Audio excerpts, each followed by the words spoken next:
Salut, c'est Michel. Aujourd'hui, une courte vidéo pour vous parler d'une petite fonctionnalité qui vient d'arriver dans la mise à jour de Noël. Alors, cette fonctionnalité permet de changer le bruit de la fermeture de la Tesla lorsque vous éloignez. Alors, jusqu'aujourd'hui, le seul son qui était possible, c'était un espèce de double petit coup de klaxon. Mais donc, depuis la mise à jour 4430, il y a plusieurs sons préenregistrés et en plus, vous pouvez télécharger votre propre son à vous sur la clé USB. Alors, on va commencer déjà comment on l'active. Alors, pour le faire, il suffit d'aller les trois petits points ici, ensuite Toy Box, et vous allez sur le pavé Boombox, mais qui est enregistré par défaut en premier. Et ici, vous avez son de verrouillage. Donc, si vous faites ça, vous avez tous les sons préenregistrés qui sont là. Donc, il suffit de cliquer sur celui que vous voulez. Alors, moi, ce que je vous conseille, c'est d'ouvrir votre fenêtre, puisque à chaque fois que vous allez cliquer dessus, vous allez entendre le son. Alors je vais pas le faire là parce que c'est pas, on va pas l'entendre du tout, mais bon, vous verrez, c'est assez facile. Et vous avez aussi un mode aléatoire qui est ici. Et là, le mode aléatoire, c'est lui-même qui va choisir parmi ces sons un son au hasard. Bon, moi, je trouve pas ça, je suis pas fan, parce que moi, j'aime bien reconnaître ma Tesla quand je m'éloigne et être sûr que elle s'est bien mis en verrouillage. Mais bon, le mode aléatoire existe et vous pouvez l'utiliser. Alors, dans le cas où vous voulez votre propre son, donc un son qui n'existe pas dans la liste qui est proposée par Tesla, bah, il existe plusieurs sites dans lesquels vous pouvez trouver des sons pour la Tesla. Donc moi j'ai utilisé Tesla Pro, donc je vais vous montrer. Donc il ne faut pas le faire à partir de la Tesla, mais plutôt à partir d'un PC, puisqu'il va falloir télécharger. Donc vous allez voir dans Google, vous tapez teslapro.hu et le premier qui vous propose, c'est le bon, donc Tesla Pro Lock Chim Collection.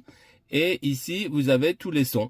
Alors, de la Tesla, on ne peut pas les écouter, donc, mais de votre PC, vous pouvez les écouter ici avant, ou ici. Et après, ensuite, bien sûr, vous pouvez faire un téléchargement.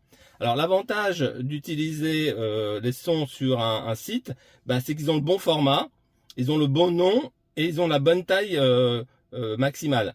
Donc, il faut que le nom soit lockchim.wav avec le L majuscule pour lock et le C majuscule pour chim.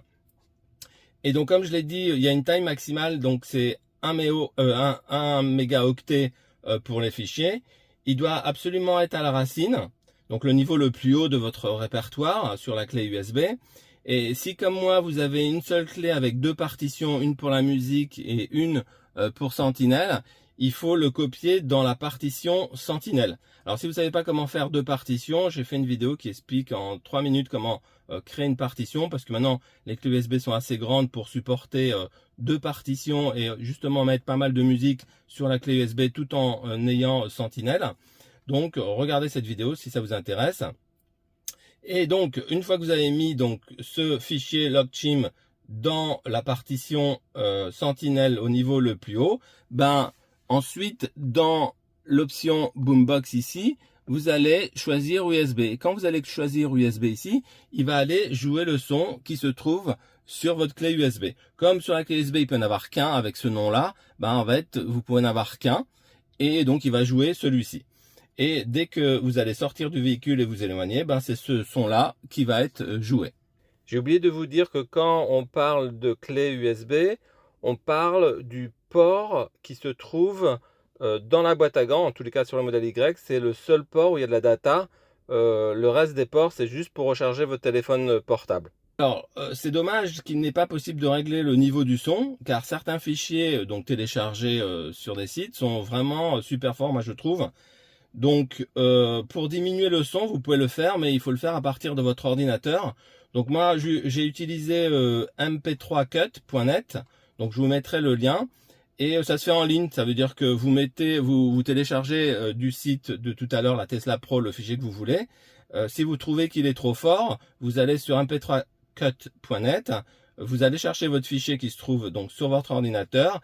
Et là, comme vous pouvez le voir là sur l'écran, par exemple, moi, j'ai diminué de 71% le son de celui que j'ai téléchargé parce que je trouvais ça vraiment trop fort. Ça veut dire que dès que vous éloignez de la bagnole, tout le monde vous regardait, quoi, parce que c'était vraiment trop fort, quoi. Donc vous pouvez le faire simplement, ensuite vous le sauvegardez en .wav comme tout à l'heure et vous le mettez sur la racine, exactement pareil. C'est juste que vous avez diminué le son du son d'éloignement. Voilà. Alors bon, moi je trouve ça plutôt sympa. mais je trouve qu'il faut bien choisir son son parce que ça peut vite être pénible, surtout si c'est fort, et ça peut attirer les regards quand vous éloignez de votre véhicule. Donc moi, je suis plutôt pour quelque chose assez discret et plutôt pas trop fort. Voilà, j'espère que vous avez trouvé cette vidéo intéressante. N'hésitez pas à partager dans les commentaires vos sons préférés. Bien sûr, je serais ravi que vous vous abonniez à ma chaîne, et un pouce, ça fait toujours plaisir. Je vous dis à bientôt et soyez prudents sur la route.